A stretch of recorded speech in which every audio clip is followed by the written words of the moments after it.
Shalom and welcome to Temple Talk. This is Yitzhak Ruvain speaking to you, not from Jerusalem today, but from my home. I was hoping to be speaking to you from my sukkah, but it became very, very windy outdoors, and I think it would be hard to hear me because the wind is really whipping around, whistling and knocking things over. It's always a hazard during Sukkot when we build our temporary dwellings, our booths, our Sukkot, and we eat and we stay in them, and we enjoy life in them, we sleep in them. But once in a while, this time of year, the winds kick up and it can wreak havoc. But that's okay, because it's all good.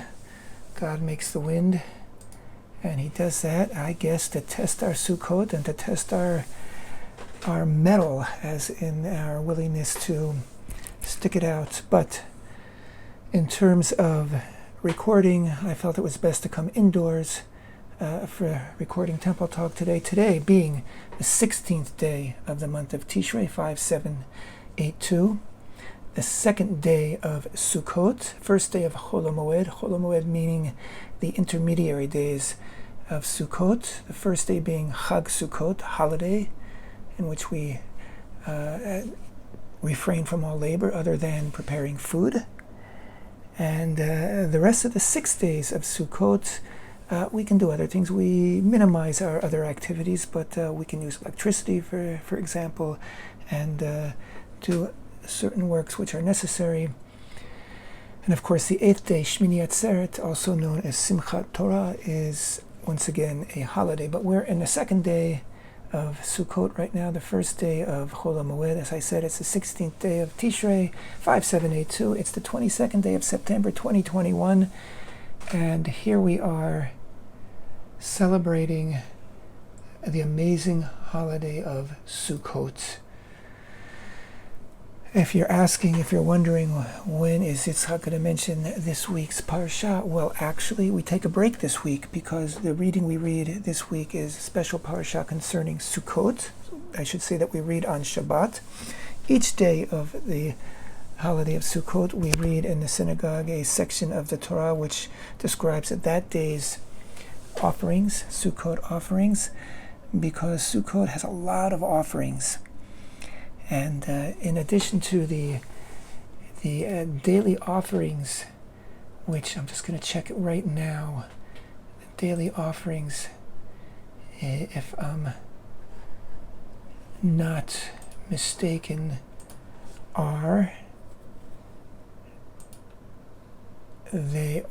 give me just one moment, please.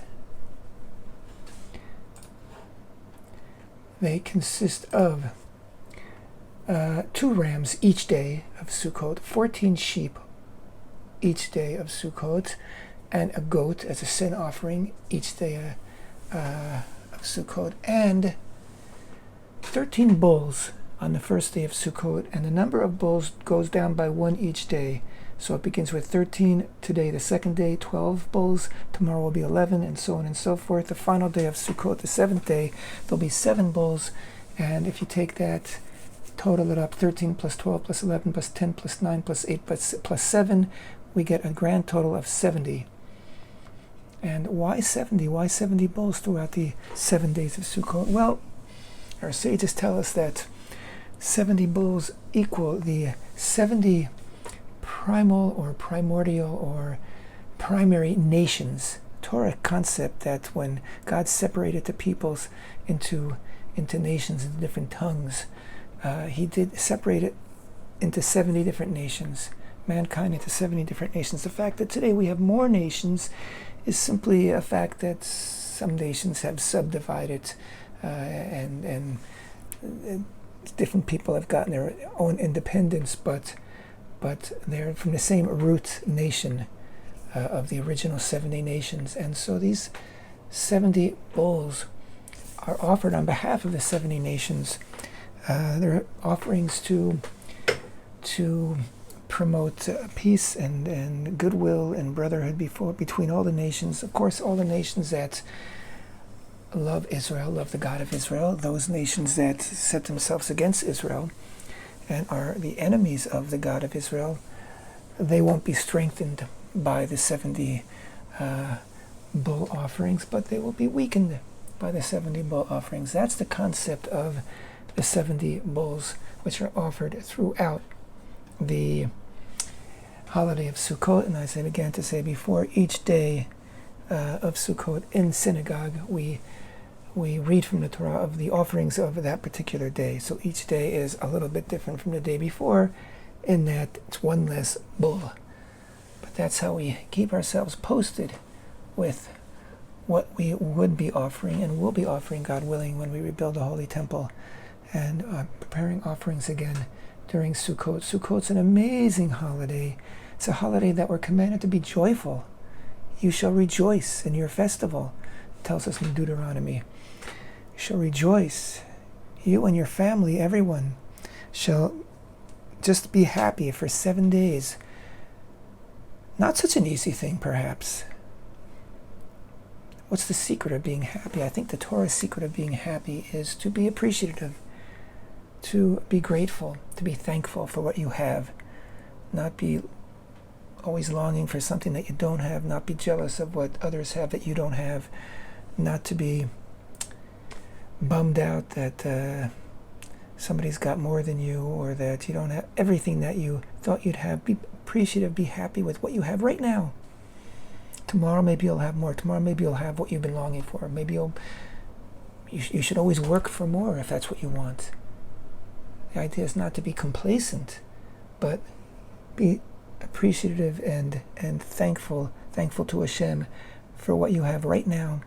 And I think that is the Torah secret, Torah formula for happiness. It's a very profound, deep happiness. It's not a crazy, frivolous type of merrymaking that we're talking about, but real, true, profound, deep happiness. And I think if you work on it, you can achieve it. It's pretty amazing. It's a pretty amazing feeling to just really be happy and grateful for what you have today, and tomorrow be happy and grateful what you have tomorrow, and so on and so forth. In fact, the joy of the Sukkot festival was emphasized and amplified in the Holy Temple every day and every night, I should say, with a special celebration called the Simchat Beit HaShoeva, which literally translates into the joy of the water pump festival, something like that. Really, it's the joy of the Nisuch HaMayim, of the water drawing festival. And every evening, a big celebration would take place in the courtyards, in the Ezrat Nashim, in the women's court of the Holy Temple. A party, really, a party with music, with dance, with song. The Levites would all bring their instruments and sing and play music, and everyone else was invited to join them with their instruments. Musicians from all around could join in. So you'd have all-night jam sessions, and tell us that people would build instruments for this occasion, and people would build instruments that they make up instruments, maybe add an extra string, maybe make a trumpet with a different twist in it. I don't know. But it was the peak of the music season, I guess. And it was an all-night jam. And they say that the sages of the Sanhedrin, the elders, would dance and juggle fire and do all sorts of pyrotechnics to the delight of all the onlookers, men, women, and children. Everybody was there. And they also say that the joy was so fever-pitched and infectious that people would walk away with the gift of prophecy, because joy, happiness, is also the key to attaining prophecy. We think of prophets as people with a big burden, and they must be unhappy, they must be miserable, they have burdens, and sometimes they had to confront Israel with painful truths, but the joy they had was the connection, the tight connection to Hashem. And that's the joy of Sukkot, and that's the joy, again, of being appreciative. It's when we're appreciative of what we have, there's nothing that stands between us and Hashem. We're thanking Hashem for what we have. When we put something between us and say, I wish I had that, and I'm unhappy because I don't have that, that makes a separation. So we try to avoid that. But even the prophet Jonah, they say, he was at the Simchat Beit HaShoeva, and he left, and he had this spirit of prophecy on him. And that's the story that we read. And that's why when God told him to go to Nineveh, he wanted to run away because he didn't know where it was coming from. Like, why me? What's this all about? He was terrified. But he learned to deal with it. Anyway, so all night long, they would be celebrating in the Holy Temple, and when the sun rose, the celebration would end, and the people would all get together and follow the Kohanim down into the city of David, here David, and down to the bottom of the city of David, where the Shiloach spring was, spring were the pure waters that were used for the pure waters for the ashes of the red heifer, pure waters for anything that was necessary for things in the Holy Temple, for certain procedures. And with a golden flask, temple priests would gather up water, and then they would proceed right back up to the Holy Temple with song and happiness. And the Kohen and the Kohanim would ascend to the top of the altar, the great stone altar, the Mizbeach, and perform the Nisuch HaMayim, the Water Libation Ceremony, in which they would put two vessels, one which would be for the water and one for wine, and simultaneously they would pour water and wine into the two vessels, and the vessels each had a spout, and the diameter, the circumference of the spout was calibrated so that each liquid would drip out at the same rate, because there's a different viscosity and weight and density to wine and to water. So this was calibrated so they would each drip down the side of the altar at the same time. This was the water libation ceremony. And again, everything in Sukkot is connected to water, because one of the main emphasis of Sukkot is to pray for rain, pray for a good rainy season. Of course, in biblical times and up until very recently, Israel was completely 100% dependent on rainwater as our source of water. Only recently, I'd say in the past 10, 15 years, as Israel developed desalination of seawater, so we are less dependent on rainwater. But even so, rainwater is a huge part of our water consumption throughout the year, and everybody in Israel, secular, religious, however you define yourself, everybody, I think, prays for rain, hopes for rain, and is delighted when the rain falls. And we're all always counting and measuring the level of the Kinneret, the Sea of Galilee, because that's Israel's main water reservoir in Israel. And of course, we have man-made reservoirs as well as underground aquifers which fill up with the rain. So the rain is still incredibly important, and now's the time to focus on asking Hashem for a good rainy season. And of course, the main prayer for rain we say on Shmini Atzeret, the 8th day assembly, which follows the 7 days of Sukkot. Sukkot.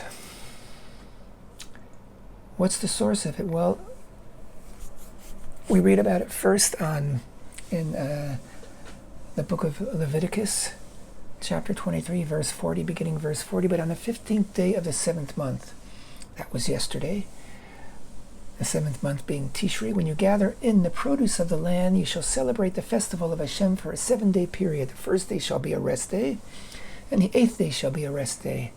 And ye shall take for yourselves on the first day the fruit of the hadar tree, date palm fronds, a branch of a braided tree, and willows of the brook.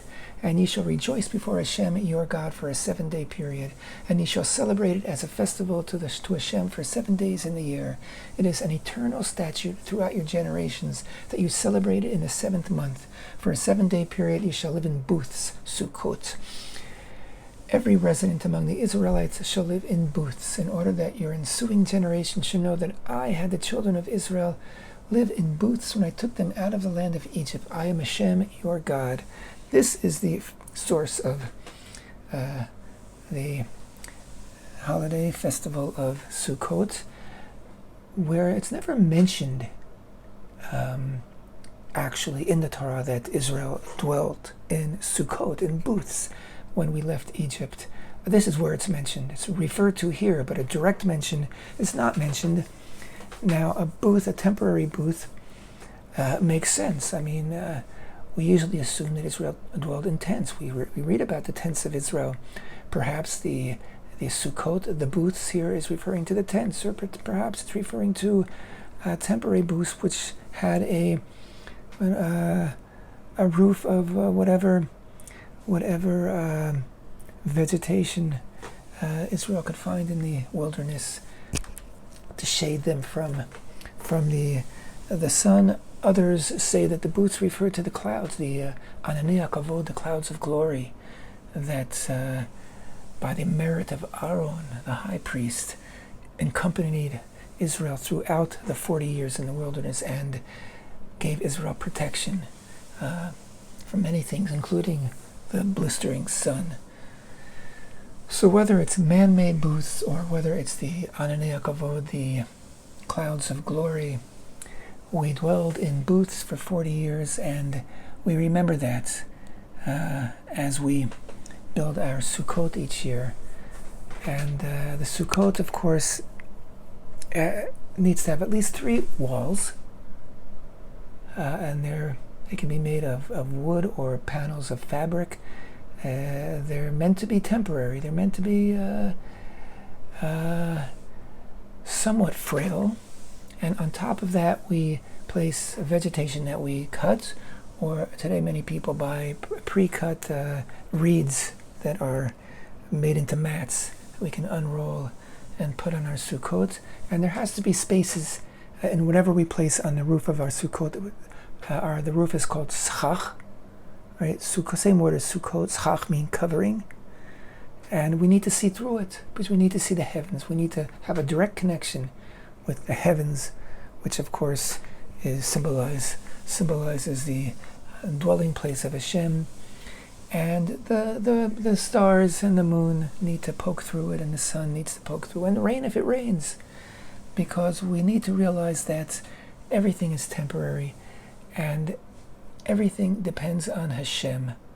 So we leave our houses, our permanent houses, for 7 days as a reminder that just as we existed 40 years in the wilderness in temporary dwellings, we can exist for 7 days in these very, very obvious temporary dwellings. And when we go back into our homes, we go back with the knowledge that, you know what, everything's temporary. And unfortunately, we read every day in the world of catastrophes and disasters, and people lose their homes. So, we can insure our homes, and we can do a lot of things to try to give as much guarantee and permanence. But nothing really is permanent. All that's permanent is trust in Hashem. And our houses and our lives and where we're at, it's all in God's hands. And that is the real deep lesson of Sukkot. And it's the real deep joy of Sukkot. Because once we realize that, and once we admit to it, and try to bluff and stop bluffing ourselves, like, we're in charge, and we can make things permanent, and we can change things, and be in control of everything. Once we rid ourselves of that illusion and just fall into the hands of Hashem, we feel joy. You know that test you see, sometimes you see actors do it, one person will fall back into the arms of another person and they have to trust that person. You just have to let yourself go. Sukkot, we just have to let ourselves go and fall into the arms of HaShem and know that HaShem will catch us. And once we have that confidence and that faith and that trust, that emunah in HaShem, we feel happy, we feel joyful. That's what it's about. We also, as we read in our few verses that we read from Leviticus, Vayikra, we read about the 4 species, the arba minim in Hebrew. The hadar, it's hadar tree, and hadar tree is a citrus tree. It's hadar, the lulav, which is a palm frond of a date palm. The branch of a braided tree, which are the hadassim, myrtle, braided because the way the myrtle leaves grow, it's like a braid. And finally, the how is it in English? The willows of the brook are avot in Hebrew, a willow tree. And the etrog, which is actually a citroen, which is a citrus fruit, is the fruit that we use for our Eitz Hadar. We use a palm frond that hasn't opened yet, so it's like a spear for our lulav and the hadassim, 3 hadassim branches, 3 myrtle branches, and 2 willow branches. These are our arba minim. And the Torah commandment is to bring them to the holy temple and to wave them on the first day of Sukkot, and we today bring them to our synagogue or bring them to our sukkah and wave them there. The waving is a very, very beautiful and profound ceremony in the 4 different directions: south, north, east, and west. I should say south, north, east, up, down, and then west, 3 times in each of those six different directions. So 3 times 6 makes a total of 18, which is the equivalent of Chai, life. It's a nice thing to think about while you're doing it. And we hold them together in our hands, the etrog, the lulav and the etrog, and the hadassim in our vote. We hold them together tightly. And they say that the etrog, which has both taste and a very, very beautiful smell, symbolizes individuals who have both knowledge, Torah knowledge, and good deeds, have accomplished many good deeds. The taste being Torah knowledge and the aroma being the equivalent of ma'asim tovim, good deeds. The lulav, which is, as I said before, which is a date palm, has taste because it's from a date palm, but no smell. So it has Torah knowledge. It symbolizes people who have Torah knowledge, but not so many good deeds. The hadassim, the myrtle, have no taste, but also a very nice smell. And they symbolize people with little Torah knowledge, have many good deeds to their name. And the aravot, which had the willow, which has no taste nor smell, symbolizes individuals who have little Torah knowledge and, frankly, have few good deeds to their name. But by holding them all together, we are emphasizing unity. And we're a nation, we're a people made up of all different kinds of people. Some are more accomplished, some are less accomplished. Some are great scholars, some not. Some are people of action, many, many good deeds, and some not so much. But together, united, we're a nation and we're strong and we make up for one another. We fill in for one another. That's the ideal. Another way of looking at the arba minim which is a very beautiful way of looking at the Arba Minim, is the etrog represents the heart of a human being. And in our heart we have wisdom and understanding. The lulav, which is, as I said before, is a straight spear, represents the spine, uprightness, righteousness. The hadassim, which the leaves are ovals, pointed ovals. They look like eyes, and so they represent enlightenment. And the aravot, which are long leaves, look like lips. They represent prayer. So again, the Arba Minim can be understood in many, many ways, and these are really the beginning of interpretation, because we take these concepts of the smell and taste and of the different parts of the body, and we can take them and go deeper and deeper and deeper. Kabbalistically, it's almost endless what we can learn and understand from the Arba Minim. And again, you might say, wow, this is okay, whatever, it seems kind of silly. You take these 4 branches, a fruit, and basically three sets of branches, and you shake them, and like that's a spiritual thing. That's a thing you can learn from.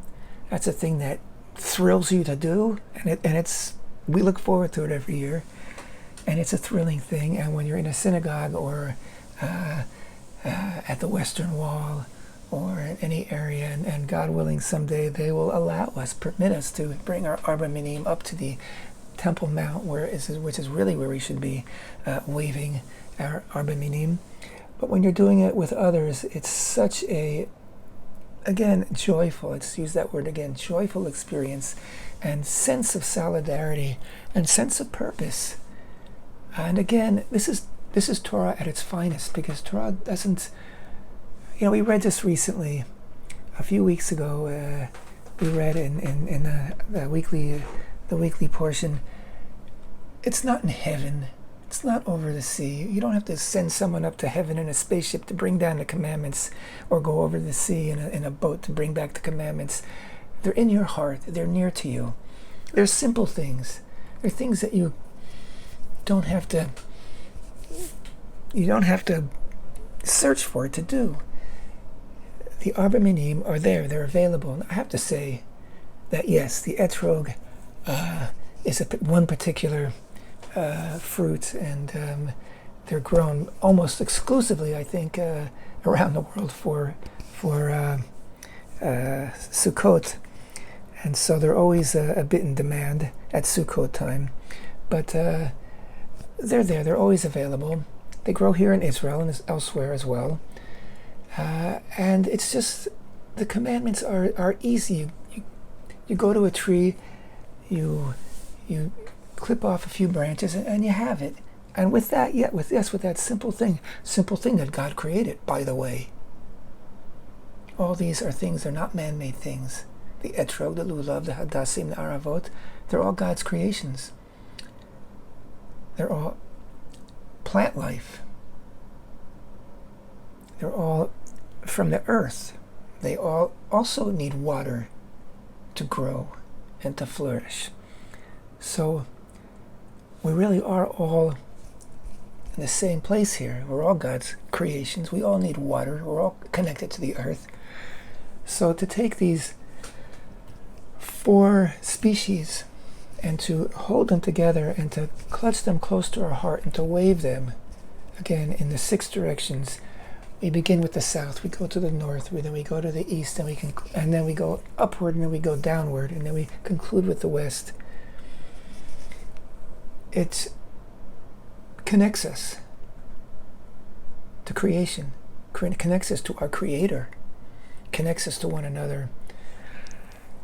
Everything about Sukkot, everything, of course, about all the holidays it's all about connecting. It's all about connection. It's all about unity. It's all about seeing each other as brothers, as sisters, as one family, as one people, and hopefully all the nations as one family of nations. And of course, the other aspect of Sukkot, which I mentioned earlier, this concept of all the nations, praying on behalf of all the nations, and of course the idea in the prophecy of Zechariah, that in the end of days all the nations will come up to Jerusalem to celebrate Sukkot. And again, we're living in those days.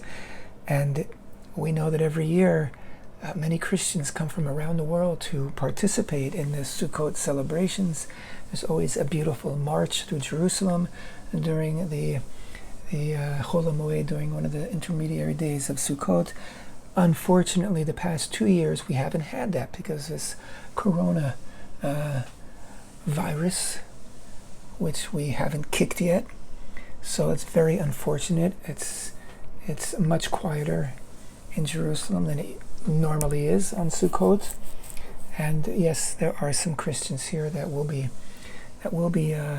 I think taking part in festivities, but certainly not the throngs of holiday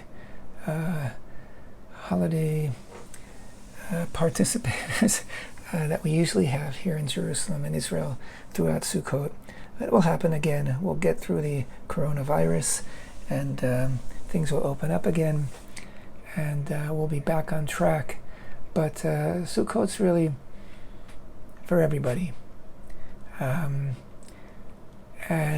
it's just really a back to earth holiday, And Rosh Hashanah, Yom Kippur, we're very, very focused on our relationship with HaShem. We're very focused on correcting our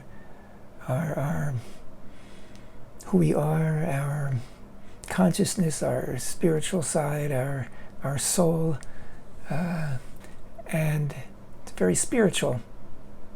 And even on Yom Kippur, of course, one of the aspects of fasting is that we're sort of letting go to the extent that we can of our physical selves so that we really can focus on our spiritual being. And then following Yom Kippur, we come to Sukkot where, boom, we're right back planted on the earth and loving it and bringing to it the elevated spirits and elevated consciousness and elation that we feel from Yom Kippur, our Yom Kippur takeaway. We bring it into Sukkot, we bring it into our Sukkah, we bring it into our festivity, and we're just flying. I mean, yes, it's a very earthbound holiday, and I keep emphasizing how it's all connected to the earth, but I would also like to say our feet haven't touched the earth yet, because we're still flying here. We are still so high on the entire holiday cycle of Tishrei, which just brings us to this fever pitch of joy, and we're in it right now. And it's just going to get better and better as Sukkot goes along. One of the beautiful aspects of Sukkot also is the Ushpizim, the 7 shepherds of Israel that we invite into our Sukkah. Who are the 7 shepherds? They are Abraham, who we invite in the first night, a special prayer that we say, and we invite in his spirit and his attribute of chesed, loving kindness, and the second that we bring in Yitzchak and his spirit and his attribute of gvura, strength, and the third night Yaakov and his attribute of tiferet, love, beauty, and balance. And from there we go on to Yosef and to David, to Aaron, and to Moshe. Don't have time to explain it all now, but we'll be back next week. It'll still be Sukkot, or maybe after Sukkot. I'll see when I can do it. Thank you so much for being with me. Have a wonderful Sukkot. Hag Sukkot Sameach. Temple Talk.